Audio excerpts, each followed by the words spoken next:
Now, I know what you're thinking. Number 6, not random. It's Genesis 1 through 11, looping back like a divine remix. Brother Nicodemus studied the Bible, not the sermon TV, and this is the weekly Torah portion commentary. Okay, so the last video was about Numbers 5, 1 through 10. We already did the video about Numbers 5, 11 through 31. The whole rest of that chapter, God gives the human's life, but the human fails to take it and now find himself in a disordered reality.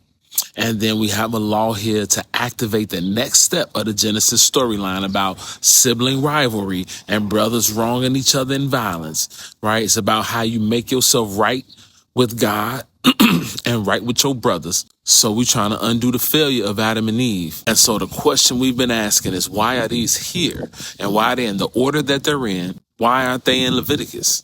And so at the end of number 6 is the priest blessing, getting us back into the Genesis cycle where God blesses humanity in chapter 2. But what we skipped over was the beginning of chapter 6, which should illustrate a chosen one to bless humanity. Before they are blessed, they are chosen. According to Genesis 1 through 11 cycle. Now, how will a law code keep that melody or that cycle up? Number 6, and 1, and the Lord said unto Moses, speak unto the children of Israel, and say unto them, when either man or woman shall separate themselves to vow a vow of a Nazarite, to separate themselves to the Lord. Now, I ain't gonna read the whole law here, but try and consider that all of these laws after chapter 5 were most likely part of the laws of ancient Israel, but they've been taken out and especially selected out and arranged in such a sequence to communicate this literary message through this cycling of themes. This whole section is a riddle, and the riddle is, why are these here and why are they in the order that they're in? Because it almost seemed random, right?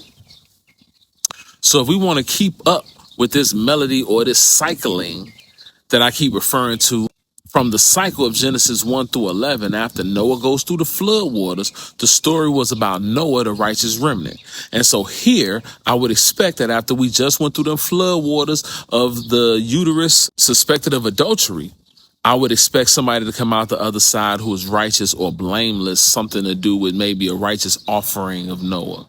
And then God speaks up again. Now, I'll summarize it, right? Speaking of Israel, let's just say that it's a man or a woman who makes special dedication of the Nazarite so that they want to set themselves apart and dedicate themselves. Or let's just say there's someone who wants to be their own little high priest, right? They just gonna take on the lifestyle of the high priest. Right? But any Israelite man or woman can take on the lifestyle and live like you're the high priest. And any Israelite in the kingdom of priests can choose to live his or her life like the high priest. Yeah, I think that's dope. You know what I'm saying? I'm just saying low key. It's also pretty intense, right? Lifestyle rule number 1, no drinking wine or strong drink. And this should echo in your ears, not just of Noah being drunk, but also the original junior high priest, Aaron's first 2 sons who got cooked. And then the next thing after they death, God told them, hey, no drinking on the job, right? And it's like, I don't know, like fermentation is destroying the natural form or something, right? Very similar leaven does to yeast. But here, right after the flood waters of curse, right after the law about a new Noah who is to dedicate themselves as someone who is righteous and blameless and set apart, then Yahweh say, hey, yo, no drinking if you're a Nazarite, right? God said no wines, no grapes, no raisins. That's how you know it was serious. You ever tried to avoid grapes? They like sneak into the trail mix like they pay rent or something. Anyways, lifestyle rule number 2, no razor gonna pass over his head. He gotta live like a primal human. Have you ever stopped to wonder if Adam or Eve ever got their haircut? The reflection is the Nazarite is gonna look like Adam when he really let his locks get to growing long. Lifestyle rule 3, he is not to go near or touch a dead body. He could never touch a dead body. And if he does end up coming in contact with a dead body, well, then you got to shave it off. And you also have to shave his head on the day when he becomes clean. He shaves it on the 7th day. So he's going to be ritually impure for a cycle of 7. And then you shave it off. And then on the 8th day, he going to come bring an ascension offering. That's going to cover his contact with death as ritual impurity. And will reconsecrate And he'll do it again. And then it just goes on.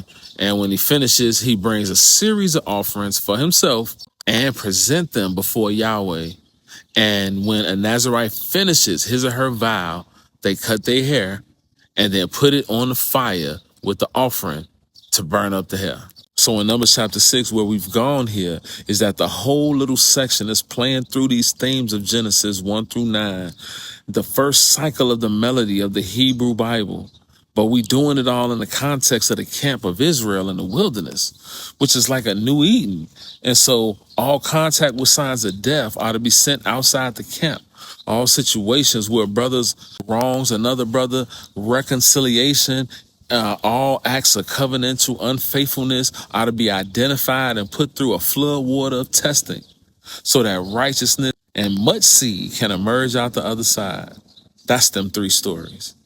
So that Israel can set themselves apart as a new Adam or Eve dedicated to being in the presence of God and near the holiness of God, the life source.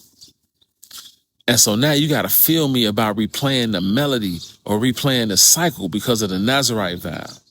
What is it other than putting a special attention on the call of God on an individual to be elected to be a new Adam? Yeah, so these 4 laws are all meditations on what it means for Israel to become a kingdom of priests, playing the host to the author of all life and goodness and beauty. And these 4 laws are meditations on that. They do it in the language and in a literary sequence matching Genesis 1 through 11. It's actually remarkable and culminating with the Nazarite vow and done. You go through a cycle of 7 and now we're all the way back to Genesis 1 again, recreating themselves at the end of their vow through a cycle of 7 when the vow is over. The melody is complete, and the next law is going to be the blessing of Aaron, which is about Yahweh bringing light. May his face bring light, and we back to day 1 of creation and blessing. And we just going to keep cycling it over and over and over. Hashtag amazing, right? It's like the high priest was the first Messiah. Anybody that's in Messiah nowadays is like a high priest because, of course, your body is the temple. My bad, I wasn't supposed to get deep today. Most folks skip Numbers chapter 6. It's like the fine print of the Bible. But that's why I'm here, to teach the parts we never learned, but we should have. Because the Torah's patterns don't stop. We just stop noticing. Anyway, which part of the Nazarite vow surprised you the most? The hair, the grapes, don't go near death? Tell me in the comments so we can see which part hits the people the hardest. Study the Bible, not the sermon TV. I am the economist, Odai Smith. This is the weekly Torah portion commentary. I am at the Rose Bush, and I pledge, study the Bible, not the sermon. 1.